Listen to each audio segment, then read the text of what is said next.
नमस्कार दोस्तों, this side RJ. आप मुझे देख रहे हैं जीनियस विद्यार्थी यूट्यूब चैनल पर।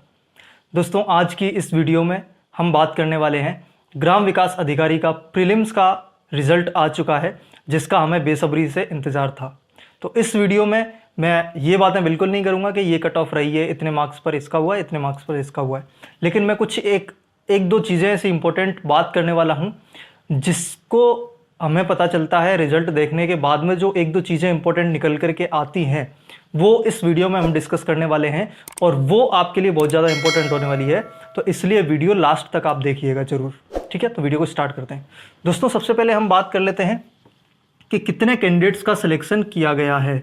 1,76,000 के आसपास टोटल कैंडिडेट्स लगभग प्रीलिम्स एग्ज़ाम में सेलेक्ट किए गए हैं। 1,76,000, ठीक है।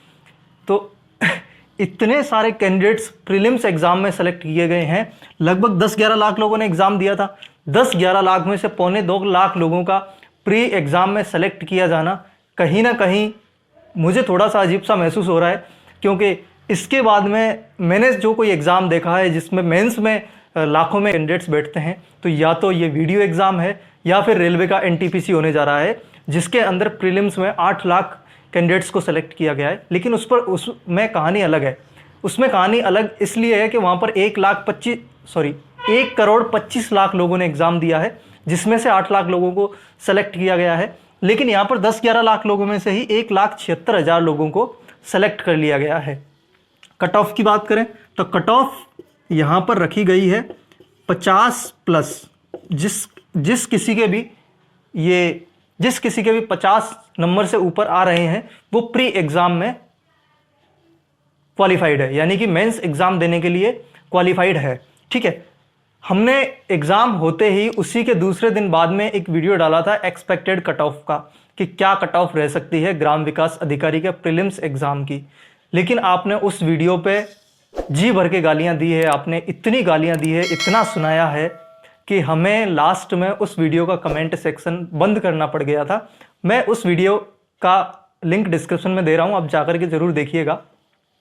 आप बोलेंगे आपने गालियां क्यों दी, इतनी गालियां इतना लोगों ने क्यों सुनाया उस वीडियो के अंदर? क्योंकि हमने जो एक्सपेक्टेड कट ऑफ बताई थी, हमने उस वीडियो में जो एक्सपेक्टेड कट ऑफ बताई थी वो बताया था कहीं ना कहीं 60 नंबर के आसपास, 58 से 60 नंबर के आसपास हमने एक्सपेक्टेड कट ऑफ बताई थी। तो आप सब लोगों ने इतना सुनाया कि इतना टफ पेपर है, बिना पेपर देखे कट ऑफ बता दी क्या। लेकिन अब आप सोच रहे होंगे कट ऑफ 60 तो रही नहीं, कट ऑफ तो 50 ही रही है। मेरे दोस्त, 1.25 लाख लोगों का सिलेक्शन किया है, 5 लाख लोगों का कर लेते, ये 50 भी नहीं रहती, 30 नंबर रह जाती, 25 नंबर रह जाती।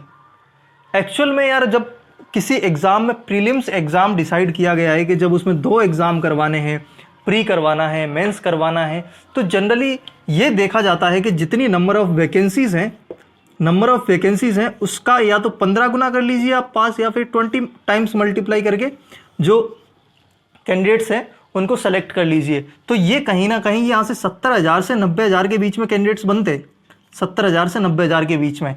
अगर वैकेंसी का नंबर ऑफ वैकेंसी का 15 गुना या फिर 20 गुना सेलेक्ट किया जाते तो कहीं ना कहीं 70,000 से 90,000 के बीच में कैंडिडेट्स को सेलेक्ट किया जाना था। लेकिन यहाँ पर 1 लाख कैंडिडेट्स एक्स्ट्रा हैं, और उन 1 लाख कैंडिडेट्स को 1,75,000 कैंडिडेट्स को सेलेक्ट करने की जो कट ऑफ है वो 50% है, ठीक है। अगर इसमें से ओनली 5,000 का 15 गुना सेलेक्ट किया जाए या फिर 20 गुना सेलेक्ट किया जाए, तो यहाँ पर हम कह सकते हैं कि कहीं ना कहीं 90,000 के आसपास कैंडिडेट्स सेलेक्ट होते।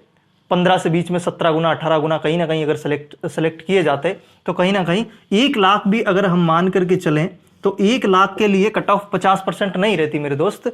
1 लाख कैंडिडेट्स को सेलेक्ट किया जाता तो वहां पर कट ऑफ इजीली 60% को प्लस होकर के ही रहती कट ऑफ। अगर 75,000 90,000 के आसपास कैंडिडेट्स को सेलेक्ट किया जाता तो 60% के आसपास कट ऑफ रहती, आराम से रहती, क्योंकि 1,75,000 कैंडिडेट्स को सेलेक्ट किया है 50% से ऊपर। तो हमने जो वीडियो एक्सपेक्ट किया था, वीडियो में कट ऑफ एक्सपेक्ट की थी, वो 15 गुना कैंडिडेट्स को सेलेक्ट करते हुए ये एक्सपेक्ट की थी। लेकिन अब इसमें भी ये तो पहली चीज़ हुई। दूसरी चीज़ जो मैं आपसे डिस्कस करना चाह रहा हूँ वो एक इम्पोर्टेंट चीज़ है कि जो 50 नंबर से ऊपर कट ऑफ है, 50% से ऊपर, उसमें सारे कैंडिडेट्स हैं, कुछ कैंडिडेट्स को छोड़ करके, सहरिया, भूतपूर्व सैनिक, दृष्टिबाधित, इन कैंडिडेट्स को छोड़ करके बाकी सारे फीमेल, सारे मेल कैंडिडेट, सबकी कट ऑफ क्या है, 50 नंबर से ऊपर।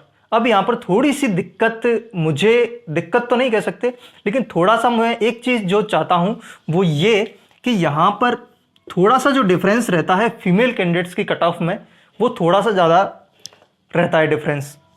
क्योंकि अगर आप देखेंगे तो जनरल मेल कैंडिडेट की जो कट ऑफ रहती है, जनरल मेल कैंडिडेट की कट ऑफ से 2 या 3 नंबर, अगर हम 2 या 3% के आसपास फीमेल कैंडिडेट की कट ऑफ रहती है, 2 या 3% के आसपास जो कम रहती है वो फीमेल कैंडिडेट की कट ऑफ रहती है, और उनसे भी कम रहती है SC/ST मेल कैंडिडेट। लेकिन कोई दिक्कत नहीं है, male candidate, SC/ST male candidate का जनरल ये 1 नंबर के साथ में क्वालिफाई करवाया है, उसमें कोई दिक्कत नहीं है। लेकिन दिक्कत यहां पर है कि जो SC/ST की फीमेल कैंडिडेट्स थी, SC/ST की फीमेल कैंडिडेट्स थी, उनके लिए अगर कहीं ना कहीं ये 48 मार्क्स होता या 45 मार्क्स होता, क्योंकि यहां पर थोड़ा सा डिफरेंस ज़्यादा बन जाता है कट ऑफ में। हालांकि इस तरीके के कोटेशंस चलते हैं, मैं लड़की हूं, मैं कर सकती हूं, मैं स्त्री हूं, मैं लड़ सकती हूं, इन कोटेशंस के बावजूद भी मैं ये बात बोल रहा हूं कि कहीं ना कहीं अगर SC/ST की जो फीमेल कैंडिडेट्स हैं उनके लिए 2-3 नंबर का थोड़ा सा मार्जिन कर देते कि 48 नंबर पर उनको क्वालिफाई करा लेते या 45 नंबर पर क्वालिफाई करा लेते, तो कहीं ना कहीं ये थोड़ा सा उनके लिए मेरे को लग रहा है कि थोड़ा सा जस्टिसफुल रहता। क्योंकि मुझे ऐसा भी प्रतीत हो रहा है कि कहीं ना कहीं अगर आप 1,76,000 कैंडिडेट्स में देखेंगे तो इन कैंडिडेट्स की बहुत कम संख्या रहेगी, SC/ST फीमेल कैंडिडेट्स की संख्या बहुत कम हमें देखने को मिलेगी, और जनरल फीमेल कैंडिडेट की भी जो संख्या है वो भी हमें बहुत कम देखने को मिलेगी। तो इसलिए कहीं ना कहीं मैं ये कहना चाह रहा हूं कि कहीं ना कहीं जनरल फीमेल कैंडिडेट का भी 2 नंबर कम होता, SC/ST फीमेल कैंडिडेट का भी अगर यहां से 50 से 45 तक भी रहता तो कहीं ना कहीं उनका जो रेशियो है वो थोड़ा सा बढ़ जाता, और इसमें पर्याप्त संख्या में फीमेल कैंडिडेट्स हमें मिल जाते। दूसरी चीज ये मैं आप इस रिजल्ट में मुझे देखने को मिली है। और तीसरी चीज जो बहुत ज्यादा इंपॉर्टेंट है और बहुत खास है कि एग्जाम देते ही, निकलते ही हमें एक चीज क्या फील हुई है कि पेपर बहुत ज्यादा टफ है। नेगेटिव मार्किंग नहीं होते हुए भी, मतलब नेगेटिव मार्किंग नहीं होते हुए भी हमारा 35-40 नंबर स्कोर भी नहीं बन रहा है, 35-40 नंबर भी स्कोर नहीं बन रहा है, कट ऑफ बहुत कम रहने वाली है, ऐसा हमें निकलते ही प्रतीत हो रहा था। लेकिन जो हमने वीडियो डाली थी उसमें 60 नंबर हमने एक्सपेक्टेड कट ऑफ बताई थी। अब आप देखिए कि 50 नंबर से ऊपर लाने वाले कैंडिडेट्स, 50% से ऊपर बनाने वाले कैंडिडेट्स कितने हैं, 1,76,000।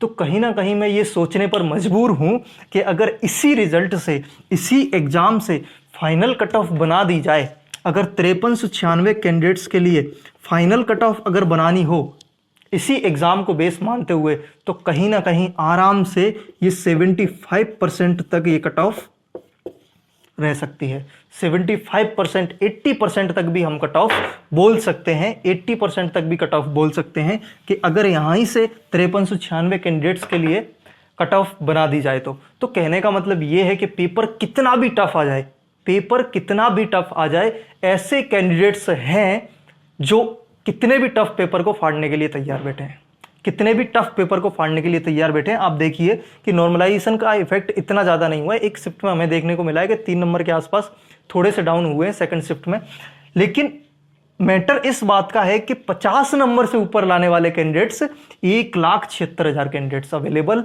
हैं। तो कहीं ना कहीं अगर मेंस में भी इस तरीके का टफ डिफिकल्टी लेवल डाल दिया जाता है और नेगेटिव मार्किंग कर दी जाती है, तब भी कहीं ना कहीं वहां पर हमें 70%, 80% के आसपास कट ऑफ रिजल्ट में, मेंस के रिजल्ट में देखने को मिल सकती है। ये आसानी से मिल सकती है। हम ये नहीं कह सकते कि पेपर टफ आ रहा है तो कट ऑफ कम रहेगी, नेगेटिव मार्किंग है तो कट ऑफ कम रहेगी। हालांकि मैंने इस रिजल्ट से पहले एक वीडियो डाली हुई है कि मेंस के लिए कितना सेफ स्कोर रहेगा, लेकिन मैं ये एक्सेप्ट करता हूं ये रिजल्ट के बाद में कि उस वीडियो में मैं बिल्कुल गलत हूं, मैं बिल्कुल गलत हूं। अब मैं बिल्कुल भी आपको ये नहीं बोलूंगा कि आपका सिलेक्शन इस डिफ़िकल्टी लेवल पर 50 नंबर पे हो जाएगा, 60 नंबर पे हो जाएगा, बिल्कुल भी नहीं बोलूँगा कि बिल्कुल नहीं होने वाला इस नंबर पर आपका सिलेक्शन मेंस के अंदर। क्योंकि आप देखिए इतने टफ पेपर में भी 50 नंबर से ऊपर लाने वाले कैंडिडेट्स 1,76,000 हैं। हम इसमें से अगर ये भी मान करके चलते हैं कि 1,50,000 कैंडिडेट्स का स्कोर 60 नंबर तक होगा, तब भी कम से कम ये 26,000 कैंडिडेट्स का स्कोर 70% 75 नंबर से ऊपर है। 26,000 कैंडिडेट्स का स्कोर 75 नंबर से ऊपर चल रहा है, और कहीं ना कहीं 5,000 कैंडिडेट्स तो ऐसे आराम से हैं इसके अंदर। इन 1,76,000 में 5 लाख कैंडिडेट्स ऐसे आराम से हैं जिनका स्कोर 80 से भी ऊपर होएगा। तो इसलिए मेंस में बहुत ज़्यादा तैयारी करने की ज़रूरत है, क्योंकि कंपटीशन लेवल, आप इस स्कोर को अगर आपने एनालिसिस नहीं किया है, इस रिजल्ट को आपने एनालिसिस नहीं किया है, तो ये आपको बहुत ज़्यादा करने की ज़रूरत है कि पेपर का डिफ़िकल्टी लेवल कितना भी हो जाए, कितना भी चला जाए, चाहे नेगेटिव मार्किंग है, कट ऑफ हमें 75% 80% आराम से देखने को मिलेगी, चाहे कैसा भी डिफ़िकल्टी लेवल हो। क्योंकि ये थोड़े से घायल शेर मैं इनको कह सकता हूं, और ये थोड़े से क्रीम कैंडिडेट्स हैं, थोड़े से सीरियस कैंडिडेट्स हैं, तो इनसे लड़ पाना थोड़ा सा अब मुश्किल होगा मेंस एग्जाम में। इसलिए तैयारी हमें बहुत ज़्यादा करनी पड़ेगी, बिल्कुल एक पैनी निगाह रखनी पड़ेगी, जब जा करके हम थोड़ा सा मेंस एग्जाम को क्रैक कर पाएंगे। तो जो भी बातें मैंने आपको बोली है वीडियो में, अगर आपको पसंद आई है तो वीडियो को लाइक जरूर करें। जो भी आपके सुझाव हैं कमेंट बॉक्स में रख दीजिए, और चैनल पर नए हो चैनल को सब्सक्राइब जरूर करके जाइएगा। वीडियो तुरंत पाने के लिए बेल आइकन को जरूर ऑन करें, ताकि जब भी वीडियो अपलोड होगी आपको नोटिफिकेशन मिल जाएगा। और मैं मिलता हूं आपसे अगली वीडियो में। Thank you so much.